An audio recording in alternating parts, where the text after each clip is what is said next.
Yo, what's good? It's your man, 100 Grand Ross with The Rock Never Stops. The big question on my mind this morning that I woke up with is OG Anunoby, the third star that the Knicks have been looking for. I want to dive into that in this video. If you enjoy it, smash the like button for me, hit subscribe and the bell for notifications. You know, something that I've always said is that many times we think of stars, we think of superstars in terms of offensive-minded players, guys who are scoring over 20 plus points a game, 25 points a game, 30 points a game. And we then designate them a star based upon that offensive output. But I've had videos in the past where I've specifically had to make a point about acknowledging the superstar defensive players that are able to have a similar impact as to those guys averaging 25, 30 points a game, a la a Draymond Green, a Rudy Gobert, a Dylan Brooks, guys whose defensive impact changed the game and shaped the game just as significantly as the guys who are scoring. Now, I know that might be controversial for some people. Well, I see you as a common fan then. If you don't understand how defense impacts offense, if you don't understand how defense allows you to win games when you're able to get stops when you need it, that gives you more opportunities to score, which changes the momentum in your favor, which allows your offensive players to get going more.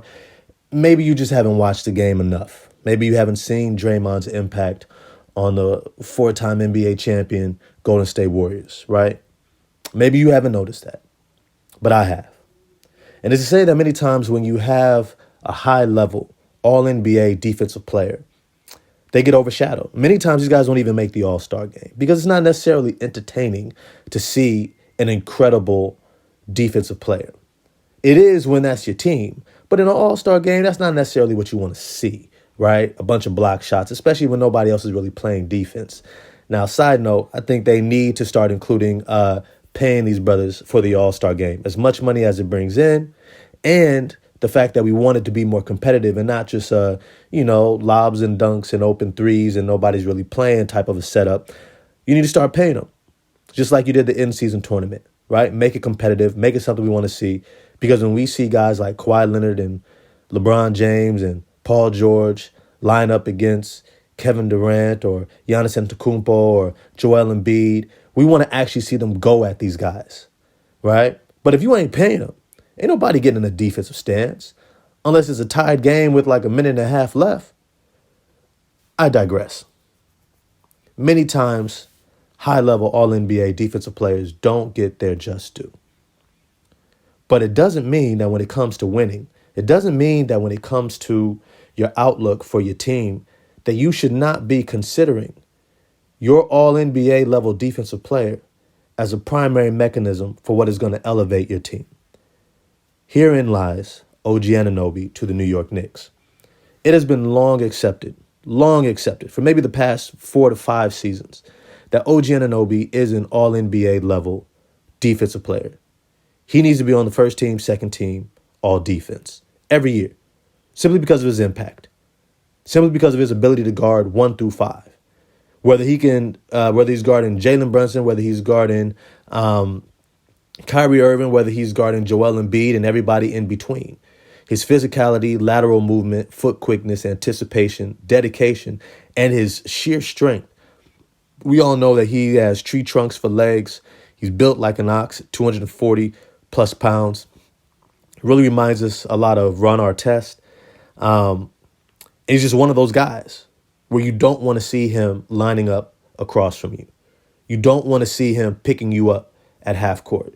You don't want to have to deal with that level of physicality. And if you are, you're probably just going to call for a screen. Either on ball or off ball. It's like, get him off of me. But his ability to be thrown on just about any player and say, you hold him down. You take him out the game. You make him work for everything. And we won't have to send help. That alone reshapes the game. That alone impacts how a team schemes, how your offense develops, what your defense is able to take away as well from the opposing team, because they know you've got that superstar, you've got that all-star on lock. And this is where it leads to the New York Knicks. Something that I'm realizing more and more is that superstars are becoming less and less available, definitely in their prime. If they're in their 20s, more than likely, unless they are asking to move, they're not going anywhere. The teams are going to lock them up. And more teams are recognizing that continuity has a similar impact as bringing in talent.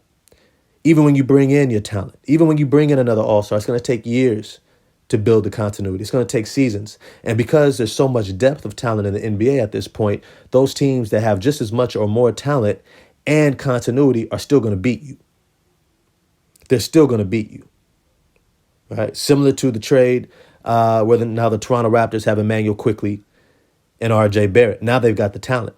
But when they ran up against the Sacramento Kings, who has the talent and the continuity, well, they lost. It's a similar situation. There isn't really a star, an all-star level offensive player coming. And the ones that are available, I don't even think you necessarily want. Do you really want Zach LaVine at that price tag? At his injury history? Do you really want Donovan Mitchell and have two small backcourt mates? Even when he was in Utah and had Mike Conley, it didn't work out well, despite having a Defensive Player of the Year multiple times with Rudy Gobert. It's not easy having a small 6'2" and under backcourt and winning in the playoffs. It just doesn't happen. But when you look at somebody like OG Anunoby, when you look at a 6'7", 240-pound forward who could defend all five positions and can spread the floor consistently, attack in straight line drives, and get to the rim, you begin to realize that you have a player that is going to offer a unique dynamic to this team. And I believe he's going to have a similar impact as an all-star offensive player.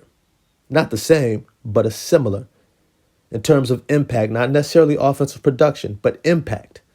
His ability to contain high-level scorers on the perimeter to prevent guys from getting into the paint and putting pressure on that rim allows guys like Isaiah Hartenstein, Julius Randle, to be able to not have to necessarily have to sell out constantly to be able to stop the ball from getting to the rim.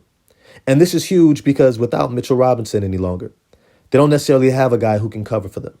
They don't have that guy who can defend the rim and still prevent the lob behind them. And if you don't have that elite perimeter defense, you end up in a position where you're constantly compromised as a defense, as a whole. And this, I have to say, is probably would have driven Tom Thibodeau crazy.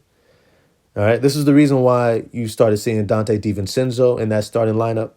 You see more and more minutes to Josh Hart. But now he has OG Anunoby. And I'm going to be real with you. He is a player that is cut from the Tom Thibodeau cloth. He's a player who defends at a high level consistently. He's physical. He's tenacious. He doesn't need to be told to bring it on that end of the court. He's just what Tom Thibodeau ordered. Now, I will say the only part that doesn't fit is he does have a bit of an injury history. I know he's in a contract year, so he's probably going to turn out a really good season, but he tends to have an injury history. Which means that the guy, and Tom Thibodeau, who likes to play guys sometimes 39, 42 minutes in a game consistently, is probably going to work against him with this guy. So load management is definitely apropos here. But when you flip it around, you recognize that you now have a player who probably fits the mold of what Tom Thibodeau has been looking for on the perimeter since he had R.J. Barrett. He loves R.J. Barrett's offensive production, but that's not necessarily who Tom Thibodeau is. Thibs has been asking him to be this lockdown perimeter defender. And it's been a lot for him to have to accept that that's not who R.J. is going to be, despite his strides in that area. Ironically, it worked out the opposite way for the Toronto Raptors because who R.J. Barrett is on the offensive end is who we've been hoping, the Toronto Raptors have been hoping that OG Anunoby was going to become. And now they're in the right place. And this is a situation where fit sometimes is able to go beyond necessarily talent on one side of the court. The fit of what OG Anunoby does for the New York Knicks is going to propel them far more than what R.J. Barrett and I believe even Emmanuel Quickley was able to do. A side note, my man Deuce McBride looks good. Quentin Grimes looks really good. Dante DiVincenzo looks really good now that that offensive space has been opened up.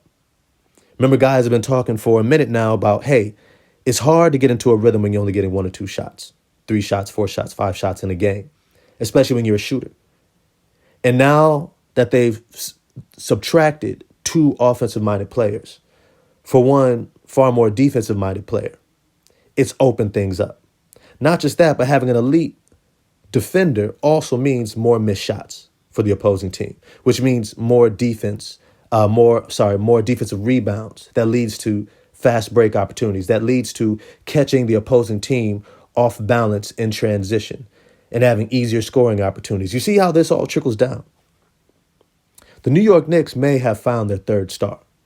And I think it's going to have to play out over the course of the rest of this season because OG Anunoby is likely to opt out and he's going to want to get paid. He's going to get paid somewhere around, depending upon how he finishes the year, let's say 25 to 30 million. But it might all be worth it because Zach LaVine is what, 40 plus million? And OG Anunoby probably has far greater of an impact than what LaVine would have had. But as always, holla at me in the comment section. Let me know what you think about OG Anunoby being the third star for this New York Knicks team. How far do you think he can take them? Do you think he could be an impact player going into the playoffs? And if so, in what way? I'm going to holla at y'all next time. If you enjoyed the video, like, subscribe, hit the bell for notifications. And I'm out. Peace.